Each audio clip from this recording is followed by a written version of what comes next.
Y'all know I'm a stickler for a frog splash.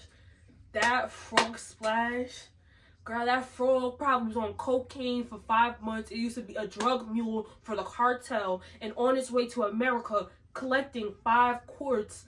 I don't even know how much a quart is. 5 quarts of cocaine and fentanyl in its stomach got ran over by a tractor trailer truck. That's what her frog splash looked like. Hi, city boys. Y'all see the new location? No shade. Don't mind my melody. That's not what we're here for. Y'all see? Alright, we're in my room, okay, city boys? I really want to do a room tour, but I'm waiting for my dad to fix my closet, and then I can give you guys a full room tour. Also, I don't think I'm going to keep this setup. Tell me guys how you think, because I have other cute like setups in my room with like, when I tell you guys, I'm sorry that I'm cutting the video, but when I tell you guys, my room is literally an art studio. An art studio, an art exhibit of all my pieces. So you can see some of my pieces behind me, my flowers, but I really like this wall over here. If you see a blackness over here, I literally have a chalkboard in my room.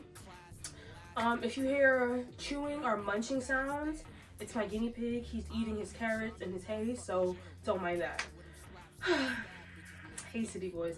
And plus, I know I'm giving a whole bunch of disclaimers. Don't mind my hair either. This is like what, day 4 curly hair, and now it's like frizzy, but I think it looks so nice. I like the big hair on me. I think it looks cute. I think it complements my big head. No shade. But now let's really get into this video, guys. Hey city boys. It's me. Right now I'm your favorite wrestling commentator, your favorite artist of all time, your favorite creative, but not your favorite creator. Hey city boys, how you guys doing? I have not made a wrestling video in such a long time, city boys, and I'm so sorry for my city boys that subscribe to me for wrestling content. But I have a wrestling video right now for you guys. I do still have my relating Trump to Bradshaw video.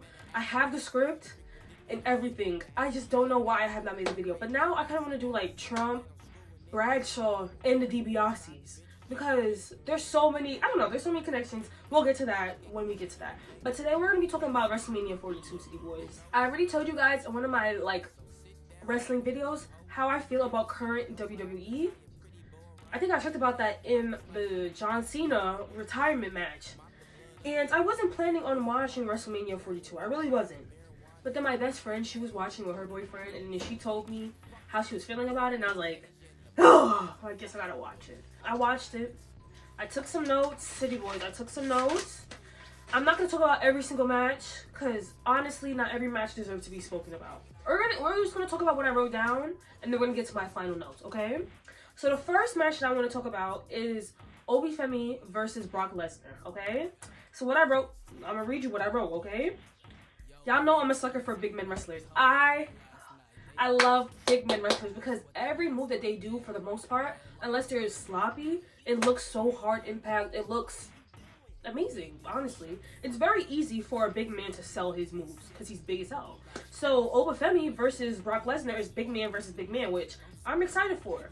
What I can say, let's really get into the match though. I'm not talking about each thing point for point, but Brock Lesnar, when you take those German suplexes of Obafemi,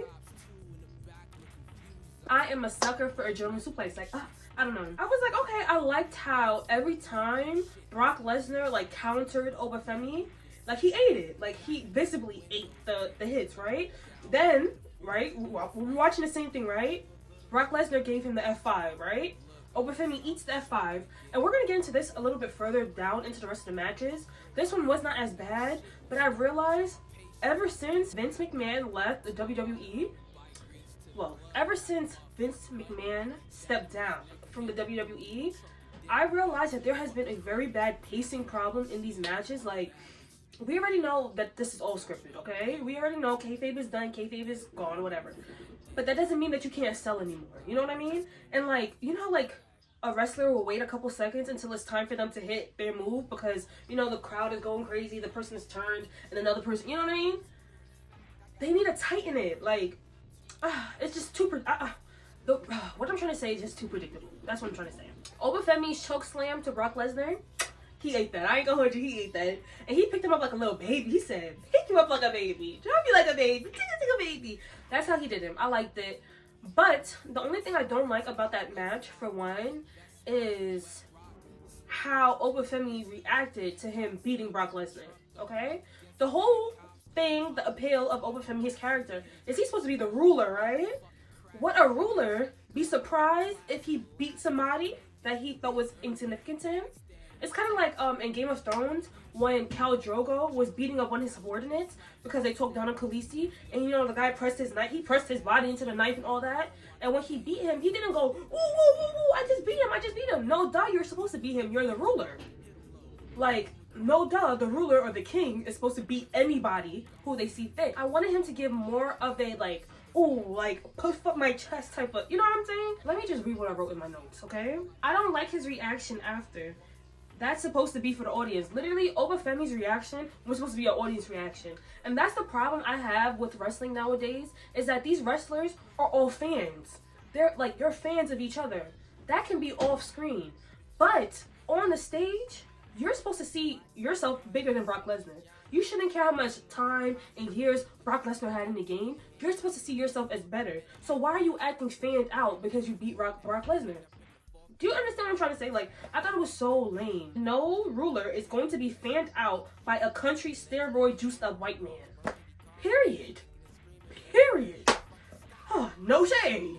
I have no feelings towards Brock Lesnar retiring, because for one, I feel like for me it's not impactful. Like, even though I don't like John Cena or AJ Styles, them retiring is impactful because they've been wrestling this whole time. Brock Lesnar is a 25% wrestler. It's like seeing The Rock retire right now in 2026. I'd be like, oh wow, The Rock retired. But technically he's been retired. Just because you show up here and there does not mean that you are, in my mind, an actual part of the company. You're just on the shelf. You come back to sell tickets whenever WWE's ticket sales drop a little too low. And I feel like also Brock Lesnar retiring during WrestleMania is one of the only things that made this WrestleMania a little bit better. Other than that, WrestleMania 42 literally was just another episode of either Raw or SmackDown. It really does not matter. It did not need no pay-per-view. Next, John Cena showed up. And everybody's been saying, and I agree, John Cena does give JBLTs. Like, he just looks like any other corporate white man starter pack. Like, he just is John Cena. That's all I gotta say. Bianca Belair, she revealed that she's pregnant. I felt it. I ain't gonna hold you. I felt it. Call me Raven Baxter. No shade. I felt it. Because at first I was like, okay, she's on injury because of her hand. And, like, hands are very important, so it makes sense to why she would be out for so long. But I was thinking, I was like, you know what? She might be pregnant. And she is. And she looks absolutely gorgeous. Like, she looks so pretty pregnant. So, good for her. Next, the Intercontinental Championship tables ladder match. And it was Rey Mysterio. It was Pena. It was Javon Evans. Let me see who else was on that list, girl. Did I say Rey Mysterio, Dragon Lee, JD McDonald? Girl, I don't know some of these people, But, the match itself, I feel like it was okay. Like, was it one of the best tables, chairs, ladders match I've ever seen? Absolutely not. It was okay, but I can say that I am becoming... Oh, my side roll over here popping up. I can say I am becoming a fan of Javon Evans. I think he is so good. I think, he's very athletic, very, what's the word? It's giving acrobat tease. But the only thing I don't like about Javon Evans is I don't like the way that WWE is using him right now, because I feel like he is such a good talent. And honestly, if they use him correctly and don't like literally manipulate and just use him to just do dumbass shit. Ooh, let me watch my words.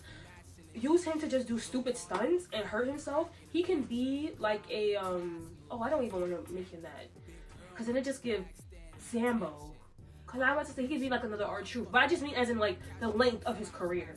But I believe that he is a really great wrestler, but they are using him as a crash dummy, and I do not like to see that, especially because, to me, seeing him, he seems like the full package. He's a great wrestler. He can do technical moves. He can do the acrobats. Like, it's giving, you know what it's giving? It's giving Tuco Scorpio. He's just slimmer. That's what it's giving. It's like Tuco Scorpio mixed with, oh my gosh, what is his name? I'm gonna put it right here. He was Asian. He was some type of Asian. Oh my goodness, and he was really good. But I'm putting him right here. He gave me a mixture of those two, and I feel like if they used him the right way and gave him an actual storyline, I feel like he would become one of the greatest wrestlers, honestly. I like Pena. Pena, this is probably my second match seeing him in. I'm gonna have to watch more of his matches because he's really good. He's really good at pacing himself. He does not blow out. He's really good. He's a good technical wrestler. He's good with selling. He's good with throwing punches. His kicks are clean. Like, his moves are clean, and that's something that I look for. I know I'm like the stereotype of those wrestling fans that be like, oh, they didn't even do this right. The whole time I can't even do it. But like, I love a wrestler that is very clean and precise with their moves, and I see that that's Pena, so I'm happy with him. I really do like that spot where he launched Rey Mysterio through I don't know what the guy's name is, Russer through the ladder. And the last thing I'm gonna talk about in this match was Javon Evans when it was it Pena? And like Pena did like some flip kick move and he like did like a 360, and then Javon Evans was in the corner, and it reminded me of when Peter Griffin fell off the scooter and he was laying in his bike. He was laying like that in the corner, he was twitching. I'm sorry, like his timing is like perfect. Next, oh my eyes, I'm literally tearing up.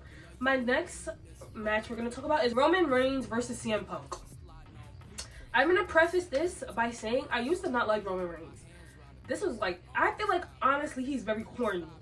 He's very corny. He's a good wrestler, but as in him on the mic and him as a personality and the tribal leader, I find it very corny. It just don't sell for me. They don't give chief to me. That's just me. CM Punk, I used to be a CM Punk kind of girl. When I was a little girl, I used to be a CM Punk kind of girl. And it was very lackluster. The match was very, very lackluster. And this match is the perfect example. I'm gonna find a clip and put it in of what a wrestler is waiting for the timing for them to do something. CM Punk, baby, CM Punk, if you're watching this, babes, it's time to retire, babes. You're tired. And it's okay. You put your body through a lot of stuff. You're tired. You don't give the same impact you used to give. I was hearing people talk about your pipe bombs, and they don't give no more. That's all I'm saying. That's all I'm saying. But yeah, Roman Reigns did eat in this match. He did eat. I love his spears. It was Spear Mania 42. Spear Mania. Literally. And I loved it. I liked his spears when he was hitting CM Punk. But like I said, CM Punk, it's time to retire. It's time to retire. He's tired. He's tired. He's tired. Next match. Finn Balor versus Dominic Mysterio. Like I said again, y'all made a new fan out of me, Finn. Finn, you made a new fan out of me.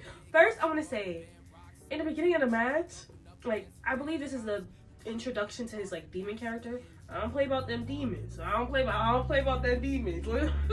No shade. But when he started crawling on all fours, I'm sorry. I had to rewind it back a few times. When he was crawling on all fours, I was like, wait, he a little freaky. But I like it. Character. No, but he is a really, really great wrestler. He gives me early Seth Rollins. When I used to watch Seth Rollins back in the days before I stopped watching WWE, that's what he gave me. And I like Finn Balor. He seems very hungry. He seems very ready. He said, and didn't he used to be in WWE and then he got let go and then he got like really in shape? I see all the work that he's been doing on himself. He is amazing. Dominic Mysterio, he still can't make a fan out of me. Like, I get it that, like, you know, I don't know. To me, personally, Dominic Mysterio gives more personality than a wrestler. Like, he would eat as a manager or something. But as a wrestler, he does not give me wrestler tease. Y'all can argue with me in the comments down below, but I don't think y'all are. Everything he does is just, like, I don't know if it's just like, I don't mean to body shame nobody, because why you got the perfect body, don't say. No, but I don't want to body shame nobody or nothing, but it's just like, the way he moves his body is just so lanky, like, and then all the moves he do look like it's not fit for his body. Like, every time I see him do a 619, it just don't look right. Like, to be honest, 619 are for short people. Short people! It's for short people. Anyways, Dominic, he cannot punch either. And who was it? I think it was Scott. Was it Scott Hall that talked about this? Or was it? Oh, I don't remember who it was. It was one of the older wrestlers that talked about this. But these boys, let me not say boys, these men, and I'm gonna say women too, because we're gonna get to the women after this. These men, these wrestlers cannot sell a dang punch. If you cannot hold your fist and punch, don't even, just chop. Just hit chops. Chop, chop, chop. Because these punches, these shoulder punches are, I said shoulder, forearm punches are horrible. Like, it fries my brain every time I watch it, honestly. But he can sell though. I will say this. You know, I gotta take away 10 for your wrestling, but I give you 2 for your selling. He's really, really good at selling hits and stuff. I like that. Oh, and I'm not gonna hold you. I don't know what the stipulations for each of the matches were. I just literally just went into watching it. But I like the inclusions of the Singapore Cane. I like a little Singapore Cane. Y'all know I like me some Sandman. You know I like me some Sandman. And Singapore Canes, I feel like they're just the best props because you can hollow it out so it's not as painful for the person. But that sound, you can just hear it whipping, whipping, whipping. But yeah, and I'm not gonna hold you. The demon character by Finn, it was kind of giving me Ultimate Warrior tease. Like, you know how like the Ultimate Warrior, like we already said it in past videos, he's not a good wrestler. But the personality is there. You see, just like Dominic, not a good wrestler, but the personality is there. They're really good with promos and stuff like that. But you know, like when the Ultimate Warrior would get like hit, and he'd be like, ooh, ooh, and then he started grabbing, ooh, and then he like powers up. That's what Finn was giving. Like when Dominic would hit him, he would just like power up, and then plus he has the armbands like how the Ultimate Warrior had, and he would like power up and go crazy. I like him. I like him. Next, we're gonna talk about Liv Morgan versus Stephanie Valquez.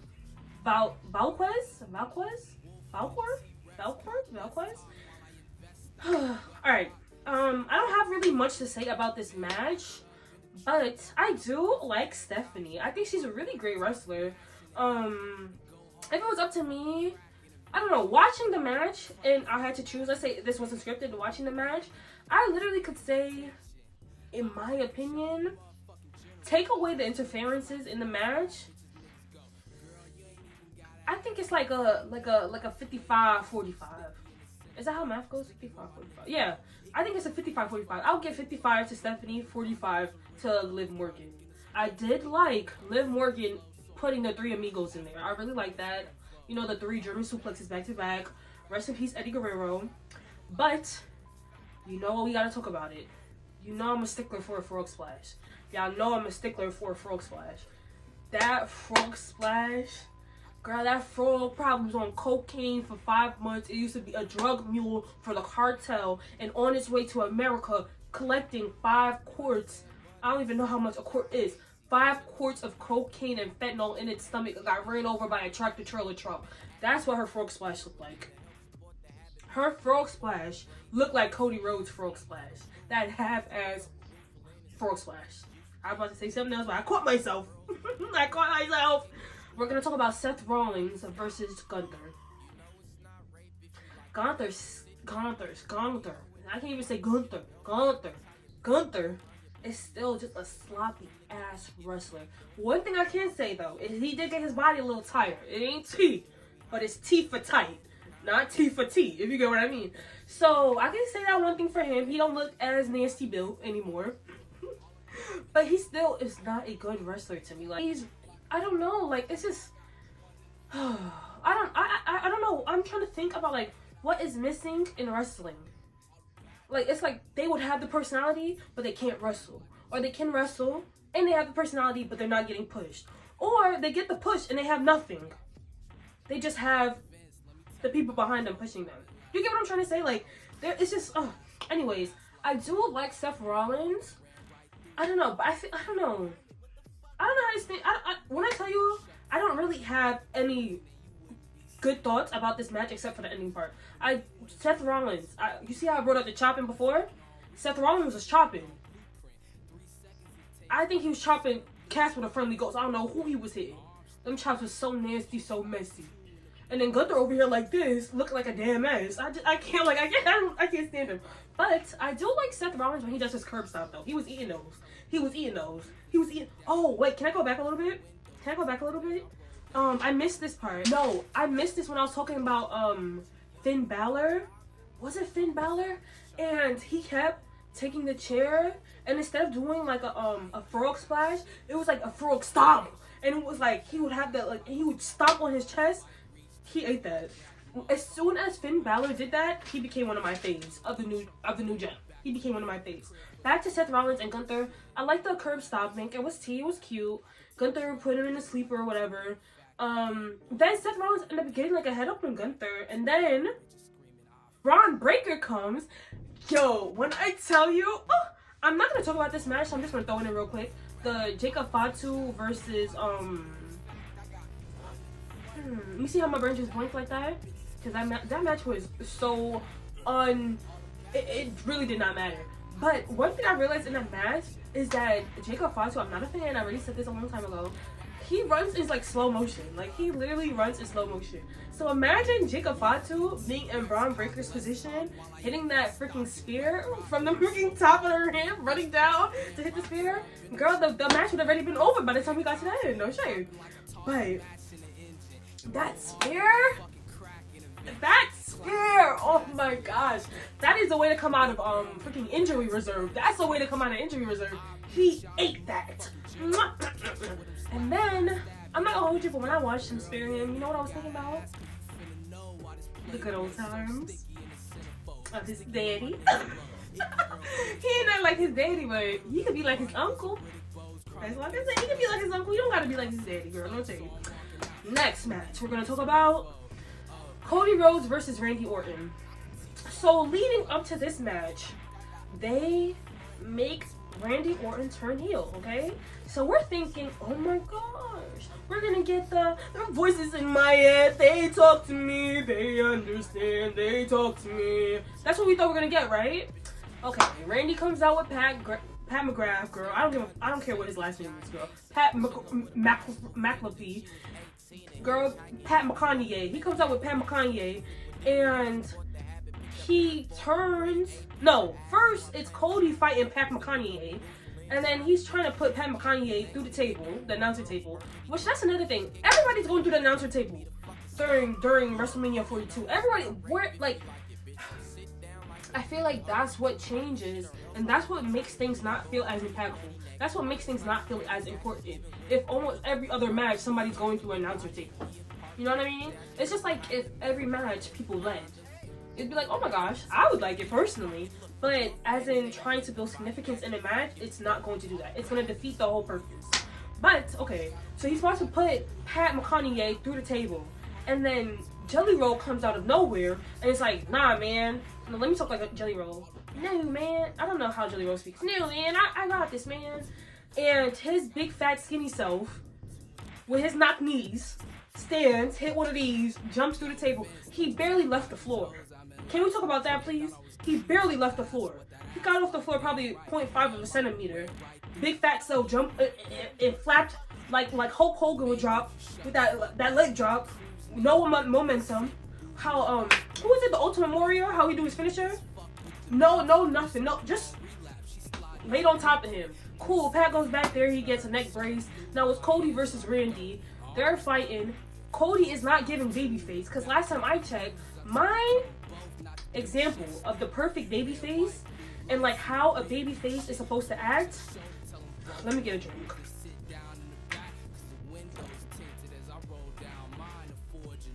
One more drink. I wish this was Hennessy. The perfect example of what a babyface is supposed to be or how they're supposed to act is a Bret Hart. A babyface is not supposed to pull any sneaky moves unless you're a babyface like a Eddie Guerrero babyface, which that was completely different because he was like a sneaky babyface. He was only babyface because we liked him as a character and a person, not because of, you know, how he's supposed to act. Cool, whatever. Cody's doing like little, oh, I'm gonna hit him in his balls. I'm gonna do all this. I'm gonna do all that. When I tell you this match was not giving WrestleMania. None of these matches. Honestly, the only match I would say gave WrestleMania was Liv Morgan versus Stephanie Valkyra. I'm so sorry if I keep pronouncing her name wrong. That was the only match I was kind of giving WrestleMania, girl. Cody's punches, all of Cody's counters look weak. It's like a string bean versus girl at F-150. A string bean in an F-150. Okay. I'm gonna just read down what I wrote, because we're not even talking about technicalities in the match or anything. I wrote, this match is like watching one singular black ant defeat a shark underwater. It doesn't make sense. It literally doesn't make sense. And it's like, I'm thinking about it, it's like, what was the point of turning Randy Orton heel? We could have had the same match with him not turning. Literally. Like, we could have had the same exact match without Randy turning. So my overall thoughts on WrestleMania 42 was, it was very underwhelming. The matches were very underwhelming. The set was very underwhelming. I'm the type of girl, where's the pyro at? They could have, I've heard that it was a surprise that Brock Lesnar was retiring, because I heard, quote unquote, that the storyline was that Gunther was going to retire Brock Lesnar. I'm so happy they never did that. Because if they did, Randy Orton wouldn't be the only one making a phone call. Let me just say that. Let me just say that. Nah, but it was ass. And for this to be a pay-per-view, WrestleMania, this felt like a regular episode of wrestling. So unimpactful. The only thing that made this episode impactful was Brock Lesnar's retirement. And even that was anticlimactic. So yeah, there was nothing. Like, usually WrestleMania is the build-up of all the storylines. It's the greatest of greats coming together to fight to see who's the best. It's the storylines of the whole year coming and wrapping up in the most perfect way. Well, before like SummerSlam and all that comes. But it's supposed to be the pinnacle of wrestling. It's supposed to be the pinnacle of all works. And all we're seeing is Fat Skinny Jelly Roll, Lil Yachty. What else? I Shall Speed, he ate. Out of all of them, he's the only one that ate, that did something.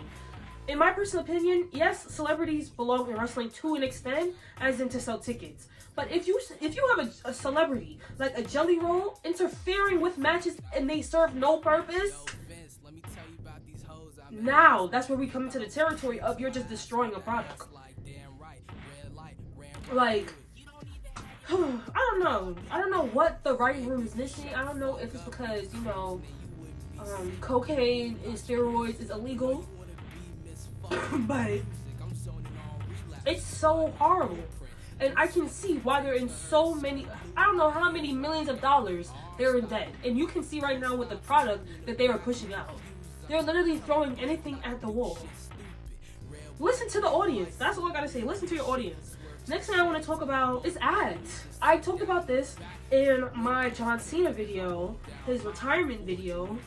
This ad stuff is getting out of freaking control, man. It's getting out of control. First, for one, there's advertisement everywhere on the ring itself. There's ads every couple minutes. If you actually look at the breakdown of how long each match was, I think the longest match, don't get me wrong, was like 13 to 14 minutes, and I believe that was a CM Punk versus Roman Reigns match. All the other matches, cap, max 9 minutes. 6 minutes. I believe the Liv Morgan and Stephanie match was like 7 minutes long. Oh, I didn't even talk about Jade Cargill versus freaking Rhea Ripley. Let me get to that real quick. Rhea Ripley is ass. She's a horrible wrestler. She looks good. She's another one. She physically looks good. She looks the part. She wants to give China 2.0, but she's giving China -0. I like the look of it. I really like when she did the art look. I think it was the last WrestleMania. I really enjoyed that. But as it deals with her versus Jade Cargill is going to top. That's my personal opinion. Jade Cargill tops. And like, I had saw one of her interviews, Jade Cargill, and she was talking about wanting to do more in wrestling and not just do power moves, which I would love to see her do more moves and power moves, because you can see that she has the want. She has the drive to become a better wrestler.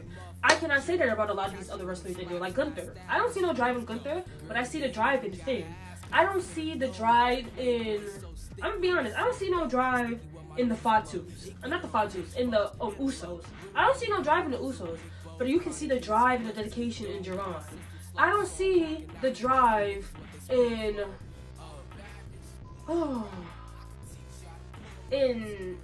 honestly, in Cody Rhodes, I don't see no drive. Just because somebody gets beat up and they come back again don't show no drive to me. But I see drive in Pena. So that's what I'm trying to say. I don't see no drive in Rhea Ripley. I believe that Jade Cargill should have won that match. And then on top of it, we already know once Rhea Ripley gets, for one, let me go back a little bit. For one, it feels like they only gave Jade Cargill the belt just to keep it warm for a little bit until they're ready to give it to their next Snow Bunny. No shade, no shade. Because if they really cared about Jade Cargill and like building a name for herself, building a legend for this legend, they would give her more matches. But when Rhea Ripley has the belt, she gets matches. When Charlotte Flair gets the belt, she gets matches. When all these other women get the belt, they get matches, but Jade Cargill. And I'll be reading comments, and people be coming down hard on Jade Cargill, cussing her out, calling her all types of trash wrestler, all that kind of stuff. But how can she prove she's a good wrestler if they're only giving her matches here and there, and in the matches they give her, she's only doing power bombs and strong moves, power moves? That doesn't really make sense, but neither here nor there. I hope you guys enjoyed this video, City Boys. I will be having more wrestling content coming out. I'm back on my Zoom. I'm back on my Zoom. That's me as a mime. I'm back on my Zoom. No shit. But I hope you guys enjoyed this video. Please make sure to like, share, comment, and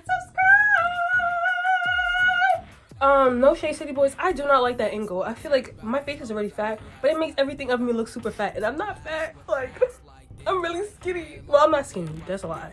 But I'm not fat. Anyways, I wanted to add this into the WrestleMania video. I did not watch the induction video, the Hall of Fame induction, because for one, honestly, I feel like there's literally no point in watching the inductions because they do it after everybody's dead. So, and no shade, Trump is in it, Dennis Rodman's in it, freaking is the fake Hillary Clinton in it too? I don't know. So many people are in that's not even wrestlers. So it's really no point to even watch it or check in for it. And plus, I don't care about The Undertaker, and I definitely do not care about Stephanie McMahon. Stephanie McMahon, I don't know if she got just inducted or what, but I saw her speech about being the best heel or whatever. Stephanie McMahon is not a heel. She's just a bitch, okay? That's it. She's not a heel. She's just a bitch. That's it, okay? She's not a heel. She's not acting. This is not a game. This is not a joke. This is just who she is. Horrible, disgusting witch. And like, I don't know. I can't stand her. She did nothing for women's wrestling. She did not help those women excel in wrestling. She's just like the famous Moolah. Stephanie McMahon is the 21st century famous Moolah. And y'all, I don't know if y'all know by now how I feel about the famous Moolah. But just after what I just said about Stephanie McMahon, I feel even worse when it relates to the famous Moolah. That horrible, disgusting, which I know she had hell burning, roasting like a pig. I don't know why that's so funny to me. Literally, what is the point? The only person that is alive to be inducted in this round that I know of is Dennis Rodman. And he's a part of the NWO Wolfpack, yeah. Goddamn. Like, it's just so disappointing. Junkyard Dog, rest in peace to him. Didn't even get to see himself get inducted. Sid Vicious, rest in peace to him. Like, and my thing is, they would have did the same thing to the Ultimate Warrior. Too bad he beat them with it first. He died right after. If they waited a couple more weeks, he would have been dead too. Like, it's really weird. Like, it's weird. And it's to me, I'm sorry. Like I said, call me conspiracy-ist saint, okay? But it's giving energy harvesting. Why are you inducting these people once they dead? It's because you want their dead energy? I'm sorry. I don't know. I might be fishing. But that's what I'm going to end this on. I don't like Stephanie McMahon. I will never like Stephanie McMahon. The older she gets, the more you get to see who she actually is. Stephanie McMahon was only cute for like 4 years. She was cute once she got her boobs done. Stephanie McMahon is built like plankton. No, Stephanie McMahon is built like plank from Ed, Edd n Eddy. The only difference is now she got silicone boobs to keep her floating. Her man, Triple H, had more titties than her. Cause I score before I ever throw the ball. These bitches washed up and ain't no fucking soap involved. I don't know why I did that. Anyways, yeah, it's just a waste of time. Yeah, that's how I feel about Stephanie McMahon. Honestly, everything I said about Stephanie McMahon, you can put that on Triple H and you can put that on Undertaker. I don't care for any of them anymore. It's actually so sad, like when you grow up as a kid, because you know when you're a kid, you're not really there, so you don't really know what's going on. But when you grow up and you have like favorites, and then you grow up and you see what kind of people these people are, it just be like, oh. Especially when you're black, it'd be like, oh, Anyways, I hope you guys enjoyed this video. Please make sure to like, share, comment, and subscribe. If you guys like my room, let me know. I'm going to be doing more videos in my room. I want to try out different angles. Like, this could be one of the angles. I'm going to fix up the angle on my bed because my bed is, like, really, really high. So, like, when I'm sitting up on my bed, it make my belly look big. And I don't like that because, like, after I just talked all that crap about people's bodies, I can't be over here being shaped like a marshmallow. I can be over here shaped like a Rice Krispie treat. So, yeah. But thank you guys so much for watching this video. I want to let you guys know I do have a video coming out after this. I'm going to be wearing the same thing, okay? So, don't fret, city boys. Hope you guys have a great day. Quote the saint. What? I almost forgot. Nevermore. Woo!